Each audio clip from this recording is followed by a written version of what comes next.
नमस्कार दोस्तों, स्वागत है आप सभी का आपके अपने YouTube चैनल ड्रीम जॉब पर।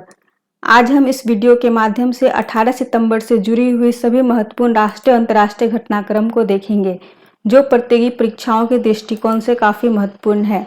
आइए इस आज के सेशन को देखें। इससे पहले हम देख लेते हैं पिछले सेशन के रिकैप को। शांतिपूर्ण मिशन 2021 संयुक्त आतंकवाद विरोधी अभ्यास का आयोजन कहाँ किया जा रहा है? ये रूस में किया जा रहा है। सड़क दुर्घटनाओं को कम करने में मदद करने के लिए आई रास्ते रोड सेफ्टी प्रोजेक्ट को किसने लॉन्च किया है? नितिन गडकरी ने। निम्नलिखित में से किस संस्थान ने अभी हाल ही में हिंदी दिवस के अवसर पर प्रोजेक्ट उड़ान की शुरुआत की है? आईआईटी बॉम्बे ने। आईआईटी बॉम्बे ने अभी हाल ही में हिंदी दिवस के अवसर पर प्रोजेक्ट उड़ान की शुरुआत की है।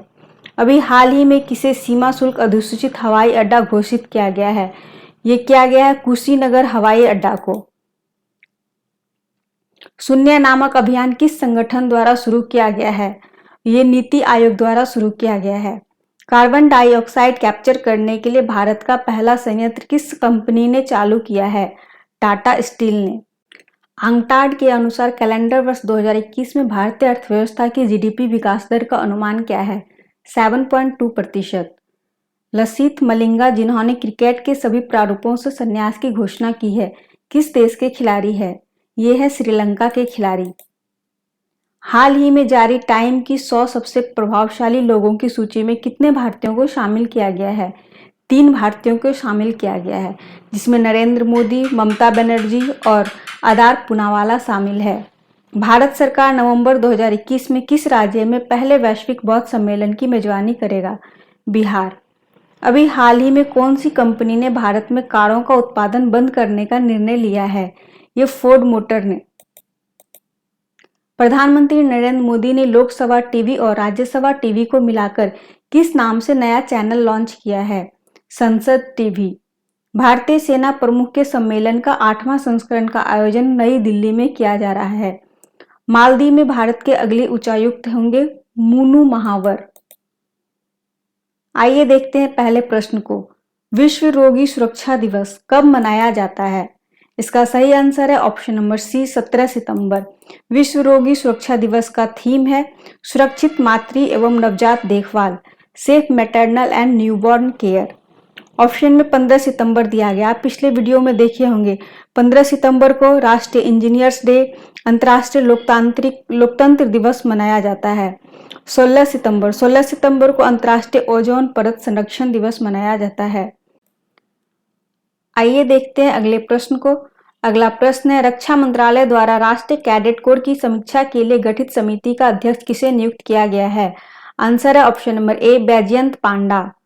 रक्षा मंत्रालय ने राष्ट्रीय कैडेट कोर की व्यापक समीक्षा के लिए एक उच्च स्तरीय विशेषज्ञ समिति का गठन किया है। पूर्व सांसद बैजयंत पांडा समिति के अध्यक्ष होंगे। 15 सदस्यीय समिति में क्रिकेटर MS धोनी और महिंद्रा ग्रुप के चेयरमैन आनंद महिंद्रा भी सदस्य होंगे। अगला प्रश्न है, अभी हाल ही में किसने शहरी नियोजन क्षमता में सुधार शीर्षक वाली रिपोर्ट जारी की है? इसका सही आंसर है option number D, NITI Aayog.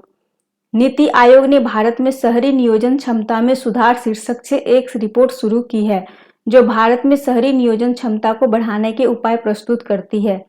यह रिपोर्ट नीति आयोग के उपाध्यक्ष डॉक्टर राजीव कुमार, CEO श्री अमिताभ कांत और विशेष सचिव डॉक्टर के राजेश्वर राव द्वारा संयुक्त रूप से जारी की गई। इस रिपोर्ट के अनुसार हर शहर को 2030 तक सभी के लिए स्वस्थ शहर बनाने की आकांक्षा रखनी चाहिए। इस रिपोर्ट में 5 साल की अवधि के लिए 500 स्वस्थ शहर कार्यक्रम नामक केंद्रीय क्षेत्रीय योजना की भी सिफारिश की गई है। अगला प्रश्न है, भारत का पहला यूरो ग्रीन बॉन्ड किसने जारी किया है? आंसर है option number B, power finance corporation.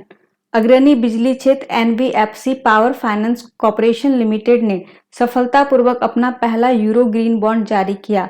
7 साल के यूरो 300 मिलियन बॉन्ड की कीमत 1.841% रखी गई है।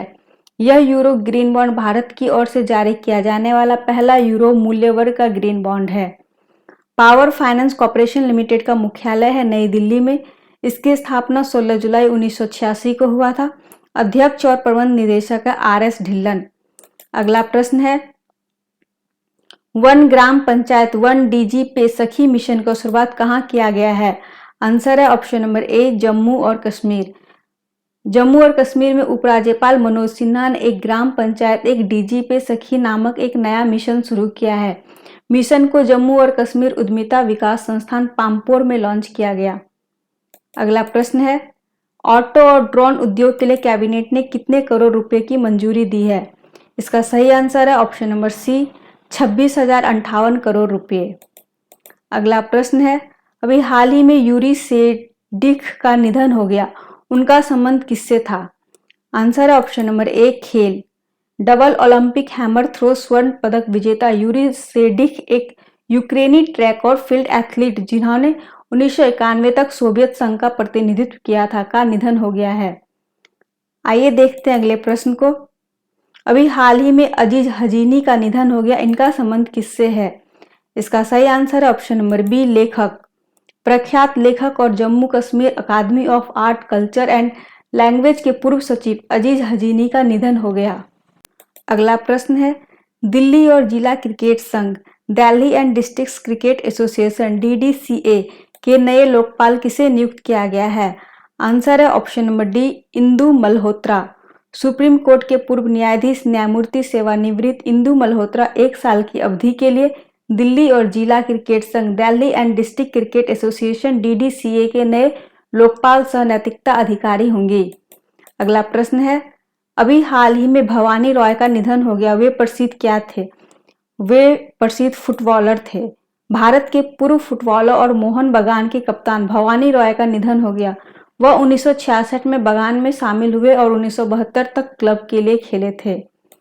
अगला प्रश्न है, RBI इनोवेशन हब में CTO चीफ टेक्नोलॉजी ऑफिसर के रूप में किसे नामित किया गया है? आंसर है option number C Amit Saxena. भारतीय स्टेट बैंक के global deputy CTO Amit Saxena RBI innovation hub में मुख्य प्रौद्योगिकी अधिकारी चीफ टेक्नोलॉजी ऑफिसर के रूप में शामिल हुए हैं। अगला प्रश्न है, हाल ही में एक नए त्रिपक्षीय सुरक्षा गठबंधन ऑकस की घोषणा की गई, इसमें कौन से देश शामिल है? Australia, United kingdom, United state of America, ये तीनों ही देश ऑकस में शामिल है। हाल ही में अमेरिका ने ऑस्ट्रेलिया, UK और US के बीच इंडो पैसिफिक क्षेत्र हेतु एक नई त्रिपक्षीय सुरक्षा साझेदारी की घोषणा की है। इस व्यवस्था का मुख्य आकर्षण अमेरिका द्वारा ऑस्ट्रेलिया को परमाणु पनडुब्बी प्रौद्योगिकी साझा करना है। तो ये था 18 सितंबर से जुड़ा हुआ सभी राष्ट्रीय और अंतर्राष्ट्रीय खबरें। तो आज के लिए इतना ही, मिलते हैं किसी नेक्स्ट वीडियो में।